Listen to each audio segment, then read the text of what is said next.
হযরতে আব্দুল্লাহ ইবনে মাসউদ রাদিয়াল্লাহু তাআলা আনহুমা এই ছাড়াও জমহুর উলামায়ে কেরামের মতে হযরতে লোকমান হাকিম নবী ছিলেন না, তিনি ছিলেন ইন্নাহু কানা আবদান সালিহা, একজন নেককার ইমানদার ফরহেজগার মুত্তাকি আল্লাহর গোলাম ছিলেন। জোরে বল সুবহানাল্লাহ।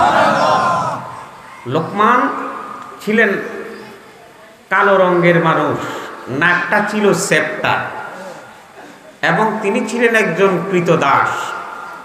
একদিন তিনি ছাগল চড়াতে গেলেন, প্রতিমধ্যে এক লোক তাঁর সাথে দেখা করতে গেলেন, গিয়ে দেখেই বললেন, আপনি কি ছাগল চড়াচ্ছেন ওই লোকমান যিনি মানুষকে মূল্যবান কথা শুনিয়ে থাকেন?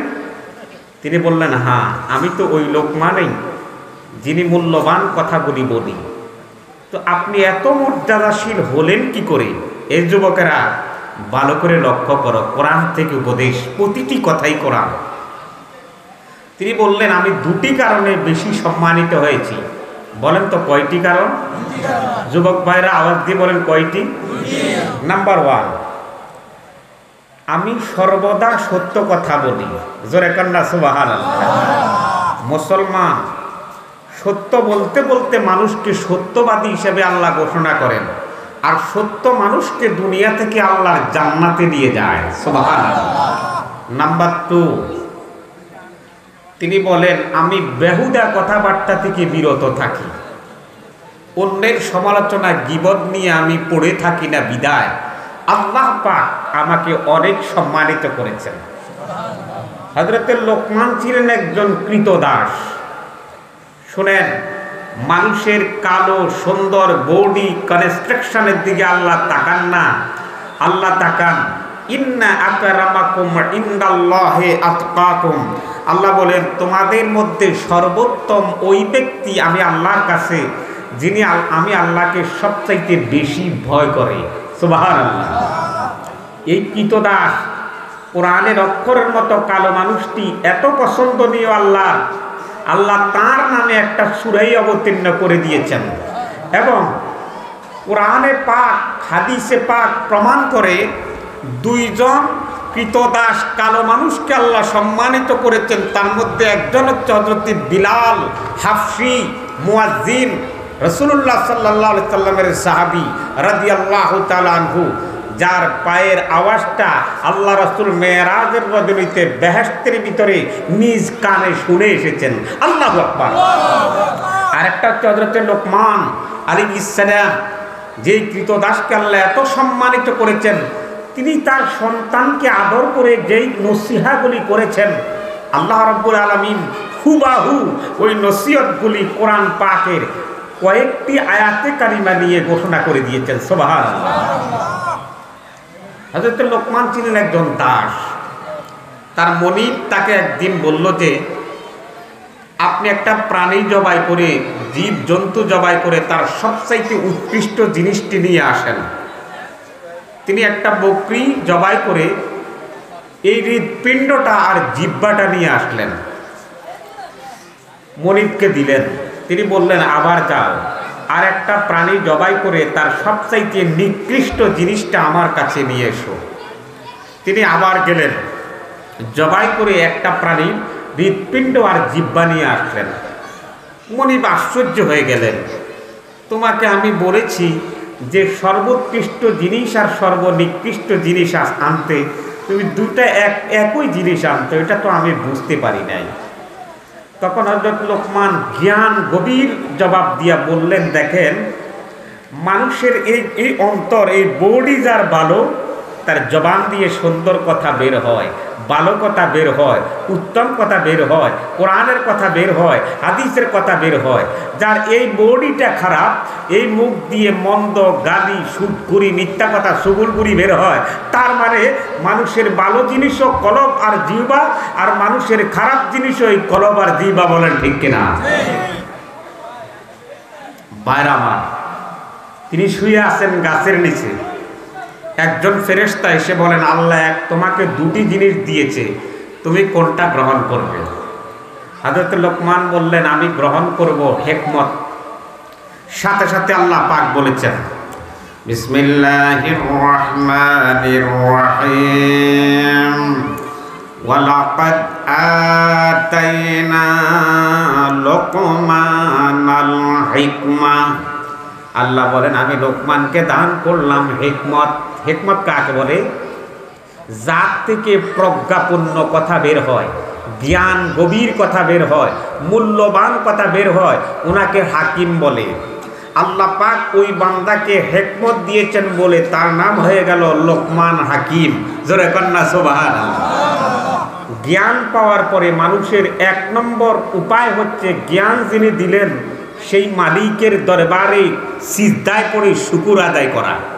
আপনার ছেলে মেয়ের ট্যালেন্ট পরীক্ষায় ভালো করে ফলাফল করে আপনার উচিত হবে নামাজের সিজদায় পড়ে আল্লাহ রাব্বুল আলামিনের কাছে শুকর আদায় করা। কারণ জ্ঞানের মালিক দুনিয়ার কেউ নয়, এই জ্ঞানের মালিক হচ্ছে একমাত্র আল্লাহ। আর রহমানু আল্লামাল কোরআন। ওই রহমান মানুষকে কোরআন শিখাইলেন। পৃথিবীর কেউ মানুষকে শিক্ষা দিতে পারে না। শিক্ষার একমাত্র উৎস হচ্ছে আল্লাহর রহমত, আর শিক্ষার একমাত্র উৎস হচ্ছে মুহাম্মদ সাল্লাল্লাহু আলাইহি সাল্লামের মহব্বত। قال رسول الله صلى الله عليه وسلم من يريد الله به خيرا يفقهه في الدين وانما انا قاسم والله يعطي। আল্লাহ রাসূল বলেন যাকে আল্লাহ দ্বীনের জন্য কবুল করেছেন, ধর্মের জন্য কবুল করেছেন, কোরআনের জন্য কবুল করেছেন, তাকে আল্লাহ সর্বশ্রেষ্ঠ নিয়ামত দিয়েছেন। আর নিয়ামত আল্লাহ দান করেন, আমি রাসূলুল্লাহ সেটা বন্টন করে থাকি। চিৎকার দিয়ে বলেন সুবহানাল্লাহ।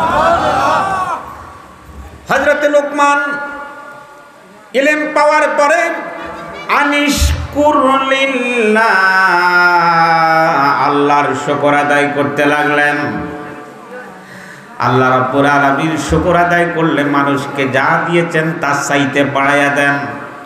লা ইন শাকারতুম লা আযীদান্নাকুম ওয়া লা ইন কাফারতুম ইন্না আযাবি লাশাদীদ। সুবহানাল্লাহ। যদি শুকর আদায় করো আমি আল্লাহ তোমাকে আরো নিয়ামত বাড়িয়ে দেব।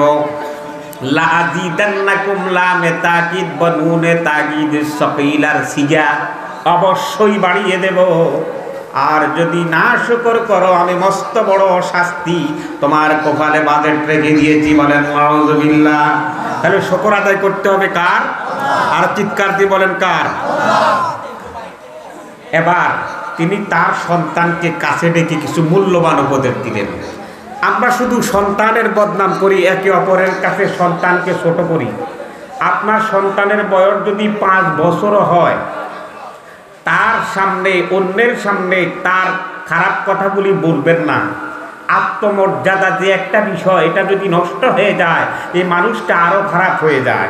দেখুন হযরতে লোকমান ছেলেকে কোলের সাথে জড়িয়ে উপদেশ দিয়েছেন, আল্লাহর পছন্দ হয়ে গেছে। কি দিলেন? وَإِذْ قَالَ لُقْمَانُ لِابْنِهِ وَهُوَ يَعِظُهُ يَا بُنَيَّ لَا تُشْرِكْ بِاللَّهِ। আল্লাহু আকবার। লোকমান ছেলেকে ডেকে বলে, ও আমার সন্তান কলিজার টুকরা, শোনো, আল্লাহর সাথে শিরক করো না। আল্লাহর সাথে শিরক করো না। ইন্না শিরকা লা যুলমুন আযীম, নিশ্চয় শিরক করাটা সবচাইতে মহা জুলুম। আল্লাহর সাথে কাউকে শরীক করার মতো জুলুম আর নেই। আকবারুল কাবায়ের, সবচাইতে বড় গুনাহ হচ্ছে আমার আল্লাহর সাথে কাউকে শরীক করা। জোরে কোন ঠিক কিনা?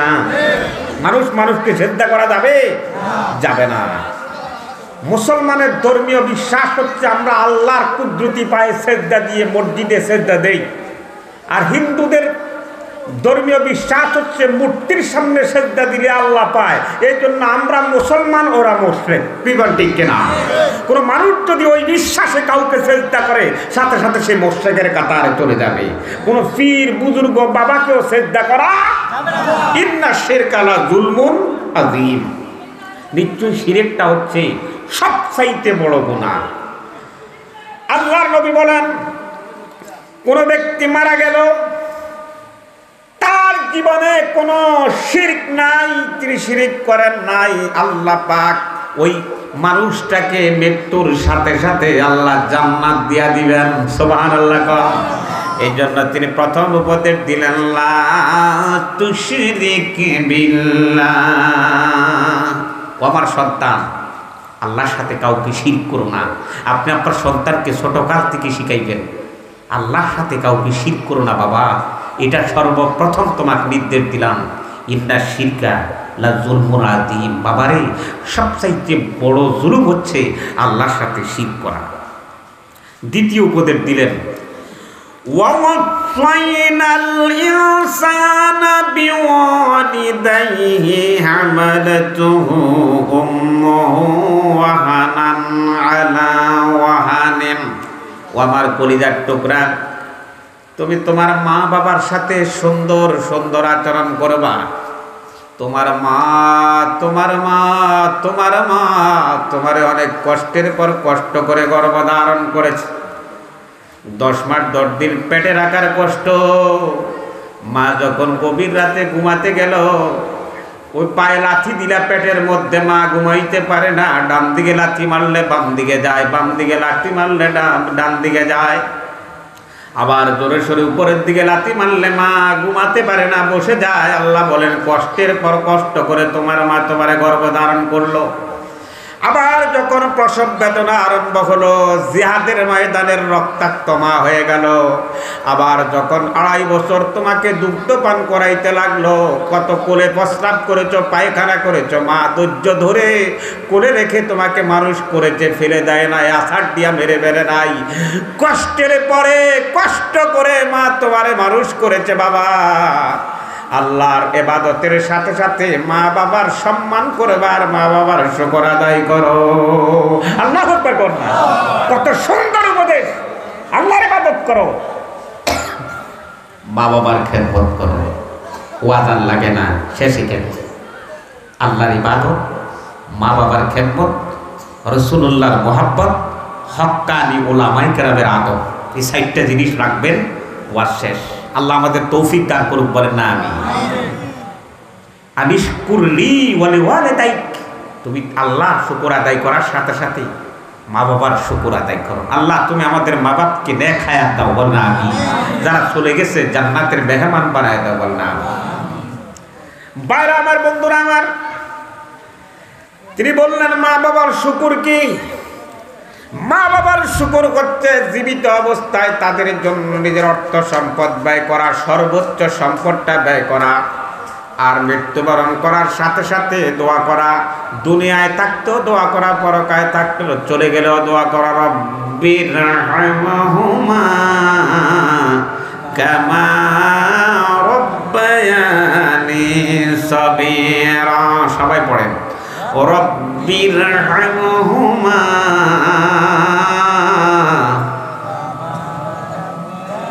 মুহাম্মদ সাল্লাল্লাহু আলাইহি সাল্লামের বাবা, তিনি গর্ভে 2 মাস থাকাকালীন বাবা চলে যায়। আব্দুল্লাহ যখন সিরিয়ায় ব্যবসা করতে গিয়েছিলেন, প্রতিমধ্যে অসুস্থ হয়ে আবওয়া নামক স্থানে তিনি পৃথিবীর থেকে বিদায় হয়ে গেলেন। ইন্না লিল্লাহি ওয়া ইন্না ইলাইহি রাজিউন। আমার প্রিয় নবী পৃথিবীতে আসার আগেই এতিম হয়ে গেলেন। যখন 6 বছর বয়স হলো, শিশুরা খেলাধুলা করে, আল্লাহর নবী খেলাধুলা করে না। মানুষের জামা কাপড়, টাকা পয়সা আমানত রাখে, আবার যথাযথভাবে ফেরত দেয় বিদায়। মানুষ তাকে একটা উপাধি দিয়েছিল, আল আমিন। আল আমিন মিন্স দ্য ট্রাস্ট ওয়ান। আল আমিন শব্দের অর্থ চূড়ান্ত বিশ্বাসী। এই উপাধি আমার নবীকে দিয়েছেন। হঠাৎ করে আমার নবী একদিন দেখে সন্ধ্যাবেলায় তাদের বাবারা এসে সন্তানকে কোলে নিয়ে ঘরে যায়, কিন্তু মুহাম্মদ সাল্লাল্লাহু আলাইহি সাল্লামের এই 1 থেকে 6 বছরে কোনো দিন একজন পিতা এসে কোলে নিয়ে ঘরে যাচ্ছেন না। আজকে তিনি অভিমান করে পাহাড়ে বসে বসে কাঁদতেছেন। এদিকে মা আমেনা অনেকক্ষণ খুঁজতেছেন, শিশু মোহাম্মদ ঘরে আসে না। দৌড়ে গেলেন পাহাড়ের পাদদেশে, আল্লাহর হাবিব বসে বসে কাঁদে। মা আমেনা গেলেন, রে বাবা মোহাম্মদ, এখানে বসে বসে কাঁদ কেন? মা, ও মা, মা গো মা, বলেন না মা, ও মা, মা। আজকে 6টা বছর মা, আমার আব্বা তো কখনোই সে একটা বার আমাকে কোলে নিল না মা। মাগো আমার বাবা কি কখনো এসে একটু আমারে কোলে নিবে না মা? শিশু নবী মায়ের কাছে কেঁদে কেঁদে কয়, বলো বলো মাগো আমার আব্বাদি কোথায়? সন্ধ্যাবেলা খেলার শেষে সব ছেলেদের পিতা আসে, আমার পিতার কোলে উঠতে মা আমার মনে চায় মা, মা আজকে অভিমান করেছি, আমার পিতা যদি আমাকে এসে কোলে নিয়ে না যায় তাহলে আমি ঘরে ফিরে যাব না। মা আমার পিতাকে বলো না আমার একটু কোলে নিয়ে ঘরে নিয়ে যেতে। বলেন তো এই কথাগুলি যদি সন্তানের মুখে শোনে মা আমেনার অবস্থাটা কীরকম হয় বলেন? মা আমেনা চোখের পানি চেয়ে বলে, বাবা মোহাম্মদ আয় আমার বুকে আয়, আমি তোকে নিয়ে মদিনায় গিয়ে তোর বাবার কবর জিয়ারতে যাব। এই কথা বলে আল্লাহর হাবিবকে কোলে নিয়ে সান্ত্বনা দিলেন। শিশু বয়সে আমার নবী বাবার জন্য এতটাই পাগল ছিলেন, মহব্বতের ছিলেন। বাবার জিয়ারতে গেলেন, প্রতিমধ্যে মাকেও হারিয়ে চলে আসলেন। পৃথিবীতে যখন কোনো এতিমের গল্প শুনবা, এ যুবক প্রথমে আমার নবীর গল্পটা পড়ে দেখো। আমার নবীর মতো ছিল এতিম এই পৃথিবীতে নাই, আর কখনোই আসবেন না। কিন্তু এই এতিম মানুষটি আল্লাহর ভালোবাসা, পৃথিবীর মানুষের ভালোবাসায় এতটাই মুগ্ধ করেছেন, আল্লাহর পরে আল্লাহর আরশের নিচে জমিনের উপরে সবচাইতে বেশি প্রশংসা হয় মুহাম্মদুর রাসূলুল্লাহ সাল্লাল্লাহু আলাইহি ওয়াসাল্লাম। আনিশকুরলি বলে বলে তাই সাহাবী প্রশ্ন করলাম, ইয়া রাসূলুল্লাহ আমার কাছে সবচাইতে বেশি সুন্দর আচরণ পাওয়ার জন্য সবচাইতে যোগ্যতম লোককে? আল্লাহর নবী বলেন তোমার মা। সাহাবী বলেন তারপরে কে? নবী বলেন তোমার মা। নবী বলেন তারপরে কে? নবী বলেন তোমার মা। এরপরে কে? বলেন তোমার পিতা। আমার নবীজি এক নয় দুই নয় তিনবার মাকে সম্মানিত করেছেন, সাথে বাবার কথাও বলেছে। কিন্তু মানুষ রে, যুবক রে, এই শিশুকালে বাবারে চাঁদ দেখানোর জন্য বারবার বলেছে, বাবা এটা কি চাঁদ, এটা কি চাঁদ, এটা কি চাঁদ। কথা বলতে শিখনে এই সন্তানকে বাবা কোলে নিয়ে 17 বার বলেছে এটা চাঁদ। ছেলে আবারও বলে এটা কি, বাবা বেজার হয় না, চুমা খায়। কিন্তু বড় হয়ে ওই বাবার কাছে যখন সন্তানের কাছে বাবা হাত পাতে, বাবারে আমার 1000 টাকাতে, ছেলের মেজাজ খারাপ হইয়া যায়, দমক দিয়ে বলে যাও বান্তি নাই, জোরে কোন ঠিক কিনা? এই হচ্ছে বাবা মার ভালোবাসা আমাদের। আল্লাহ তুমি আমাদের মা বাপকে ক্ষমা করে দিয়ে বললে আমি। এই জন্য লোকমান বলেছেন, বাবা আনিশকুরলি ওয়ালে ওয়ালে তাই, আল্লাহ শুকরের সাথে মা বাবার শুকর আদায় করো। তো মা বাবার কিছু কথা মানাও ফরজ, কিছু কথা অমান্য করা ফরজ। কোনটা জানেন? ওয়াইন জাহাদাকা আলা আন তুশরিকা বি মা লাইসা লাকা বিইলম। মা বাপ যদি আপনাকে শিরক করতে বলে, সুদের কথা বলে, ঘুষের কথা বলে, প্রতারণার কথা বলে, সেটা মানতে পারবেন না। ওলা তুতিহিমা, তাদের এই কথাগুলি অনুগত্য করা যাবে না। সৎ কাজে মা বাবার অনুগত্য করা যাবে, অসৎ কাজে ফির বাবা মা বাবা আত্মীয় স্বজন কারো অনুগত্য করা যাবে না। এরপরে ছেলেকে আবার উপদেশ দিলেন, ইয়া বুনাইয়া ইন্নাহা ইন তাকু মিসকালা হাববাতিন মিন খারদাল ফাতাকুন ফি সাখরাতিন আও ফিস সামাওয়াতি আও ফিল আরদ ইয়াতি বিহাল্লাহ। এ আমার সন্তান, তুমি যদি সরিষা দানা পরিমাণ কোনো কিছু 7 জমিনের নিচে রাখো অথবা 7 আকাশের উপর রাখো, ছোট্ট একটা নেক আমল করো। ওই বাটাকালী হাফিজিয়া মাদ্রাসার সামনে বসে আল্লাহরে একবার ডাক দিলেন, 7 আকাশ 7 জমিনের নিচে যদি ছোট্ট একটা সরিষা দানা পরিমাণ আমল করে রেখে যান, আল্লাহ বলেন ইয়াতি বিহাল্লাহ, ও বান্দা মৃত্যুর পরে এই ছোট্ট আমলটাও আমি তোমার সামনে হাজির করে দেব। ও ছেলে, আল্লাহর কাছে কোনো কিছু গোপন নাই। তোমার পূর্বের এবং পরের 7 আকাশের উপরে 7 জমিনের নিচরে যত আমল নেক করে যাবে প্রত্যেকটি আল্লাহ হিসাবে পুঙ্খানো তোমাকে দিয়ে দিবেন। সেটা হচ্ছে এই দুনিয়া ছেড়ে 3.5 হাতের নিচে। কিরকম ঠিক কিনা? ফামান ইয়ামাল মিসকালা যাররাতিন খায়রান ইয়ারাহু ওয়া মান ইয়ামাল মিসকালা যাররাতিন শাররান ইয়ারা। ও আমার সন্তান, বিন্দু পরিমাণ, অণু পরিমাণ, জররা পরিমাণ যদি নেক আমল করো এটাও আল্লাহ তোমারে দেখায়া দিবেন। আর জররা পরিমাণ যদি বদ আমল করো এটাও তোমাকে আল্লাহ পাক দেখায়া দিবেন। কথা বলেন ঠিক কিনা?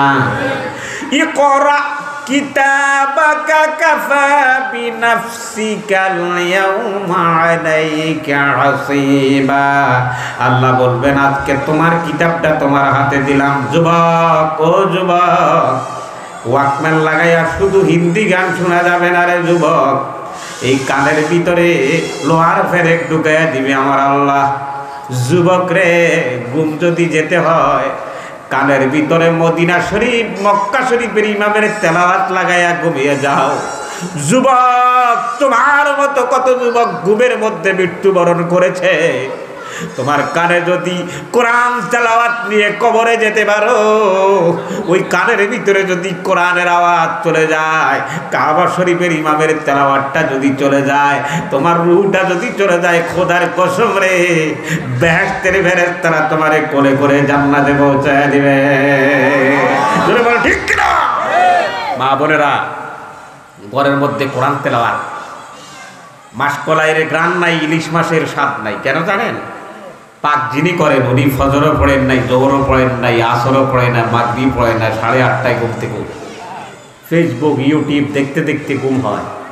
সকাল 9টায় উঠছে, মেজাজ গরম, রান্না করে মা ফজরের নামাজ পড়ুন, তাহাজ্জুদ পড়ুন, এরপরে কোরআনের বুকে হাত লাগাইয়া অন্তত এক আয়াত, এক রুকু, এক সূরা পড়ে তেলাওয়াত করে বিসমিল্লাহ বলে পাক শাক শুরু করেন। আল্লাহর কসম বেহেশতি স্বাদ চলে আসবে। ঠিক কিনা বলে? আমরা দেখেছি মা বোনেরা ফজরের পরে দেখি দরজায় বালিশ থেকে বালিশের উপরে কোরআন রেখে তেলাওয়াত করে। এখন আর সেগুলি দেখা যায় না, খুব কম। ঠিক কিনা বলেন? বার আমার, বন্ধুরা আমার, যেখানে একটা আমল থাকবে সেখানে দেখায়া দিবেন কে? আল্লাহ। ওই আল্লাহ এখনো আছে না নাই? প্রত্যেকটা আমলের হিসাব দিতে হবে আল্লাহর দরবারে। কিরামান কাতিবিনা ইয়ালামুনা মা তাফআলুন। কাদের ডাইনে একজন, বামে একজন কিরামান কাতিবিন আছে না নাই? ওই কিরামান কাতিবিন প্রতিটা আমলকে লিপিবদ্ধ করেন। আপনি জানেন আর না জানেন, প্রত্যেকটা আমলেই আল্লাহর দরবারে আপনার জন্য হিসাব দাঁড়িয়ে যায়। আমরা মারা যাই, কিরামান কাতিবিন মারা যায় না। মানুষ যখন মৃত্যুবরণ করে, কিরামান কাতিবিন কই যায়? ওই মানুষটা কবরে গেলে কবরে তার ডানে বামে কিরামান কাতিবিন থাকে। আল্লাহ পাকের কোনো বান্দা যদি ওই লোকের কবরে সালাম দেয়, তাটাও সেটা লিপিবদ্ধ করে আল্লাহর দরবারে পৌঁছায় দেয়। আল্লাহ পাক না? বাইরে আমার লোকমান হাকিম এত সুন্দর উপদেশ দিলেন, ইয়া বুনাইয়া আকিমিস সালাতা ওয়া আমুর বিল মারুফি ওয়ানহা আনিল মুনকার। ও আমার কলিজার টুকরা, আকিমিস সালাত, নামাজ পড়ো। বাবারা গপ করে, আমার ছেলে ডক্টরেট, আমার ছেলে এমএ, আমার ছেলে এমবিএ, আমার ছেলে পিএইচডি, আমার ছেলে মাসে 1 লাখ টাকা রুজি করে, গপ মারে। কিন্তু কখনো বাবারা গপ মারে আমার ছেলে রীতিমতো 5 ওয়াক্ত নামাজ পড়ে, তাহাজ্জুদ পড়ে, কোরআন পড়ে, হাদিস পড়ে, এই কথা গপ মারতে পারেন না। আপনি আপনার ছেলেদের দুনিয়ার সব কিছু দিয়েও যে শান্তি করবেন, যে আল্লাহর আযাব থেকে তো মাপ পাইতে পারবেন না যদি নামাজ না পড়ে। 1 নাম্বার 7 বছর হলে তাকে বলো নামাজের কথা, আর 10 বছর হলে তারে ফিরাও নামাজের জন্য। কথাকার মদিনার নবীর মেসেজ। আল্লাহু আকবার বলেন, ইয়া বুনাইয়া আকিমিস সালাহ, হে আমার সন্তান নামাজ আদায় করো। লোকমান হাকিমের কথা আল্লাহ পছন্দ করলেন। ওয়া আমুর বিল মারুফ, সৎ কাজের আদেশ দাও। ওয়া আনহা আনিল মুনকার, অসৎ কাজ থেকে বিরত রাখো। আপনার ছেলে কই যায়? কি মদ খোর গাদুডির সাথে চলে? আপনি তো কোনোদিন বললেন না বাবা সঙ্গ ত্যাগ করো, ভালো সঙ্গ না, কুনু মা'আস সাদিকিন, সৎ লোকের সঙ্গী হও। কোরআনে আছে না নাই? আপনি দেখতে হবে এই যুগে আপনার ছেলে নামাজ পড়ে কিনা, আপনার উপযুক্ত মেয়েটা নামাজ পড়ে কিনা, আপনার উপযুক্ত ছেলেটা হাফ প্যান্ট পরে চলে কিনা এটা দেখবেন, আপনার উপযুক্ত মেয়েটা ওড়না ছাড়া চলে কিনা সেটা দেখবেন। এটা আপনি বাবা হিসাবে ফরজ দায়িত্ব। ইয়া বুনাইয়া আকিমিস সালাহ, প্রতিটি কথা কোরআন থেকে বলবো, প্রতি জুমা আলোচনা চলে এইভাবে কোরআন থেকে। কোরআন ছাড়া হাদিস ছাড়া আলোচনা করা, এই ওয়াজ করানো এগুলো কোনো উপকার নাই। খায়রুল হাদিসে কিতাবুল্লাহ ওয়া খায়রুল হাদি হাদি মুহাম্মদুর রাসূলুল্লাহ। সর্বশ্রেষ্ঠ কথা কার কথা? আর সর্বশ্রেষ্ঠ হেদায়েত মুহাম্মদুর। ইয়া বুনাইয়া আকিমিস সালাতা ওয়া আমুর বিল মা'রুফি ওয়া আনহা আনিল মুনকার ওয়াসবির আলা